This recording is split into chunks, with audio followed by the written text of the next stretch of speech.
Luxury fashion is a waste of money. Now, I am going to tell you exactly why. Wow, that was an incredibly bold opening statement.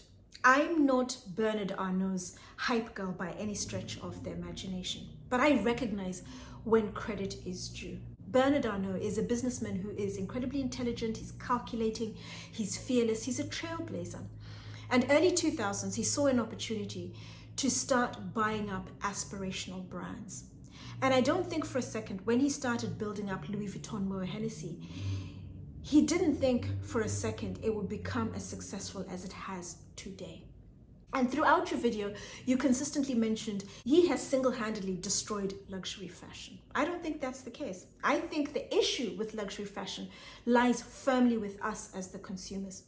We need to be a lot more discerning, a lot more demanding when it comes to quality and craftsmanship before parting with our hard-earned cash. Bernard Arnault merely saw an opportunity and he very cleverly made the most of it. A few days ago, a friend of mine sent through your video and asked, what are your thoughts? And I thought, the young man is making some very bold assertions. I'm a little cautious about reacting to videos because some of my viewers have said they would rather I stick to my core offering, which is very much talking about high quality under the radar brands. But I do like reacting from time to time because it presents the opportunity to interact with other audiences I otherwise wouldn't get access to, and just having fun luxury conversations, which is something I really like and enjoy and entertain, as I have done now from time to time. But ordinarily, I'm focused on producing educational luxury content for anyone after the finer things, whether you're new to money and wanting to learn how to navigate the terrain, you're into luxury but you want to focus more on high quality under the radar brands, or you're young and starting out in life and wanting to reap the benefits of buying better quality from the get-go, then my content is geared towards you.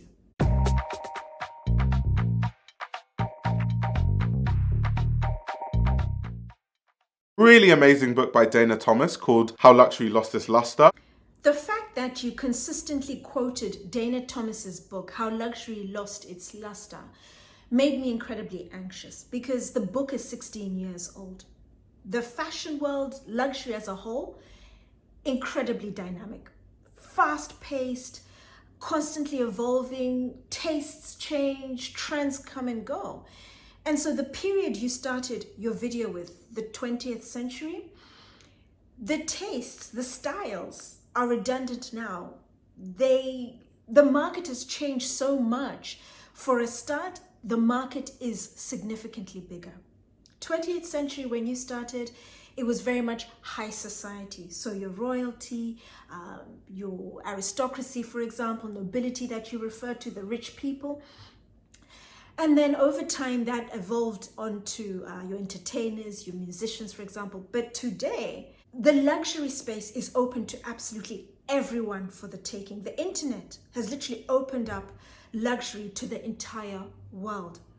And so the numbers are significantly bigger that would like luxury products. So it's just not feasible for brands to take days to turn around a single item, for example. And so brands are now focused on machines. They need to produce significantly larger quantities of clothing items.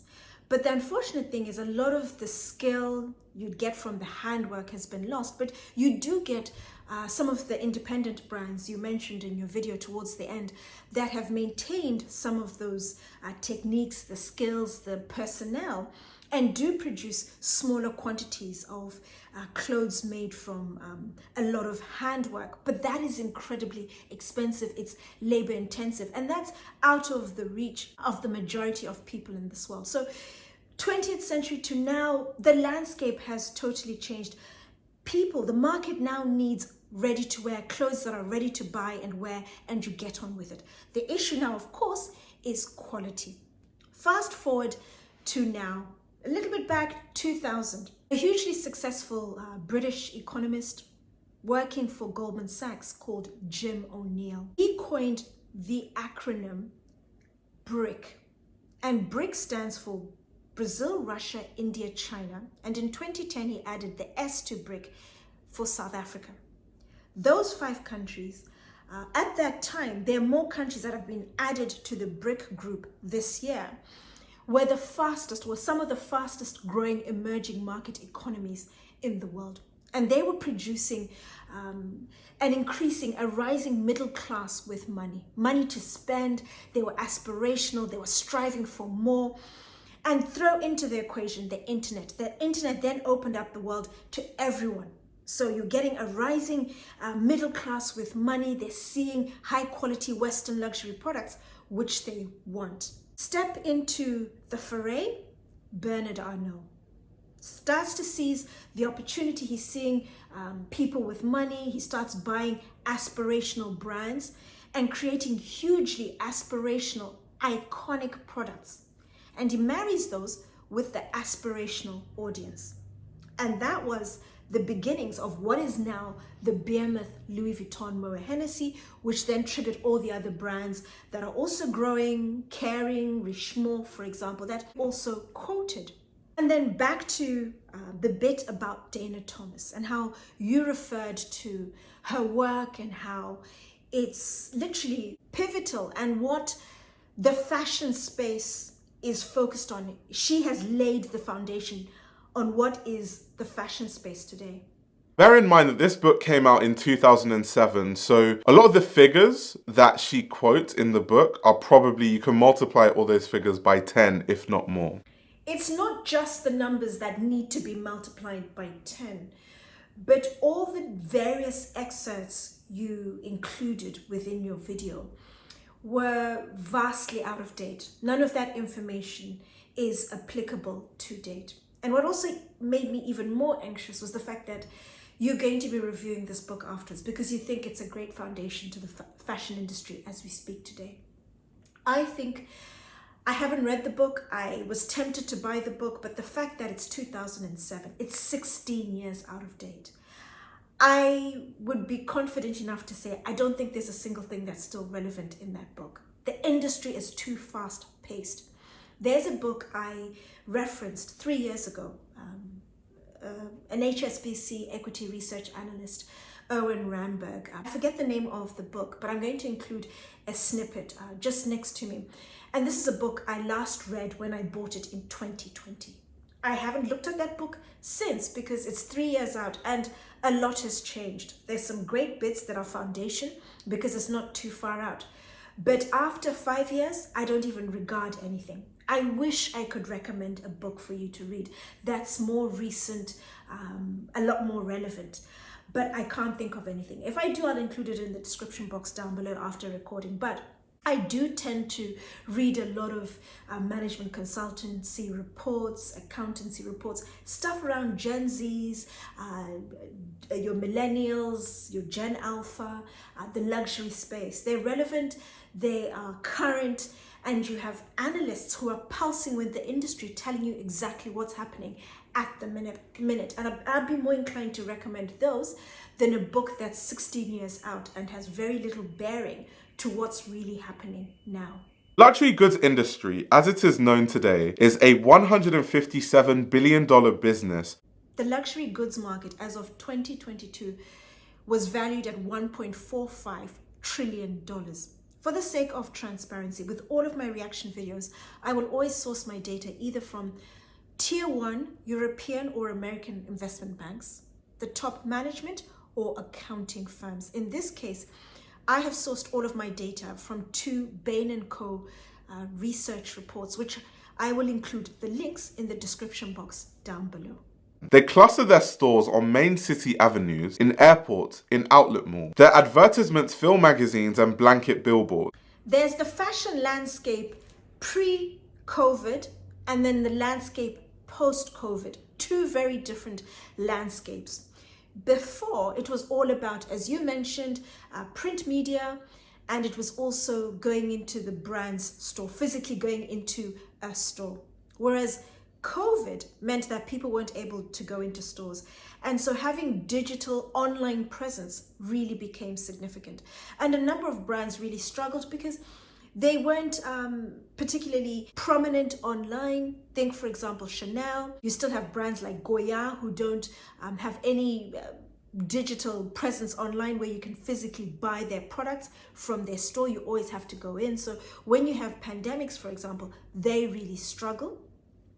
But what's really significant now and how people are typically buying luxury is one of three ways: either through social media, on the internet, doing a search, or going onto the brand's online store. That is the majority of luxury consumers now. The consumers now are considerably younger. Gen Y, your millennials, and your Gen Z, that I'll talk about in a second. Their primary customers are upper income women between 30 and 50 years old. 72% of the luxury goods market in 2022 was made up of millennials and Gen Zs. In Asia, the customer base veers younger, starting at 25.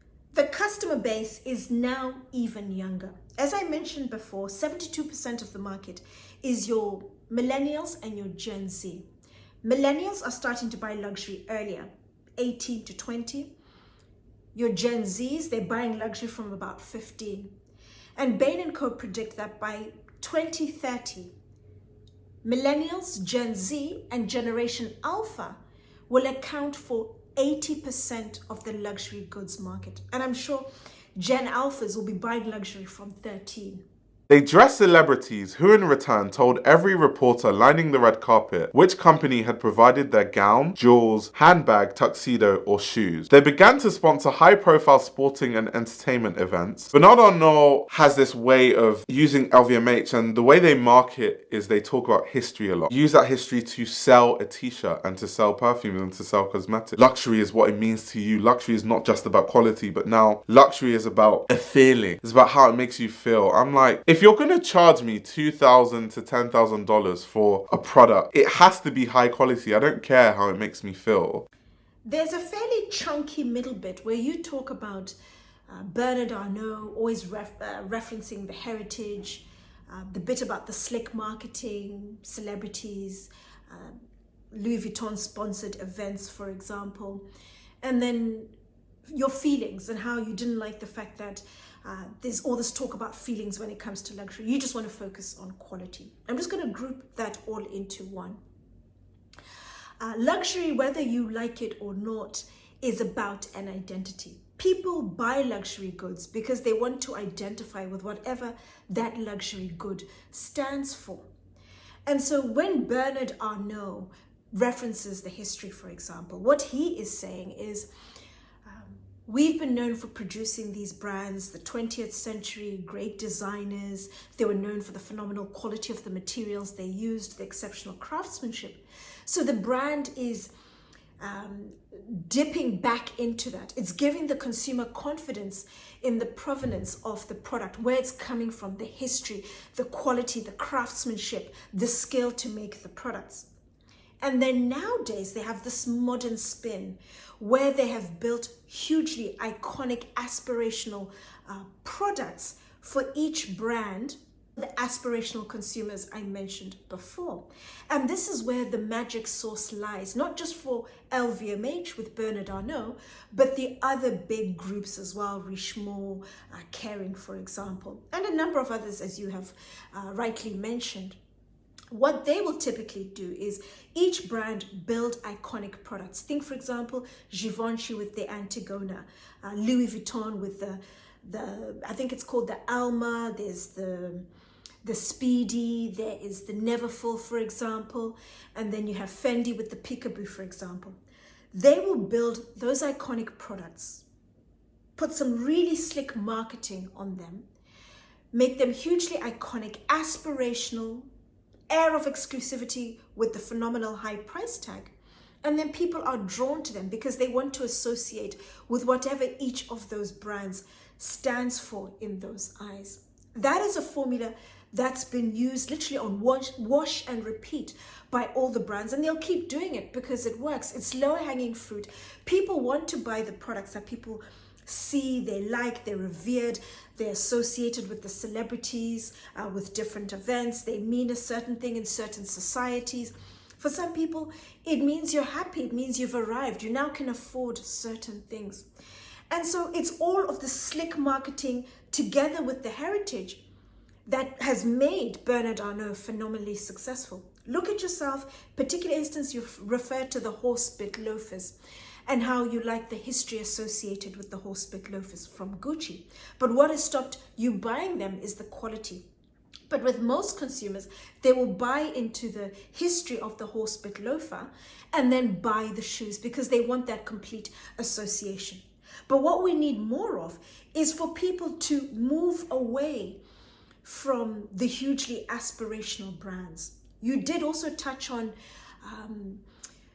countries producing in third world countries. That is still an issue where countries are producing in your less developed economies, cheap labor, you don't have to look at the practices, you can get away with really bad behavior and producing phenomenal quantities of clothing items. But what's important now, and this is something we're going to start to see more and more of, is the majority of the consumers, the millennials, the Gen Zs I've been referring to, are focused on the whole ethical, the sustainable focus when it comes to brands and so forth.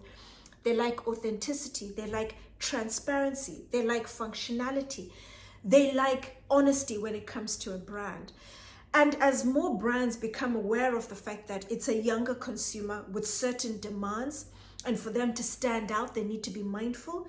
So where you talk about third world countries, it is still happening. I will not lie, I won't deny it.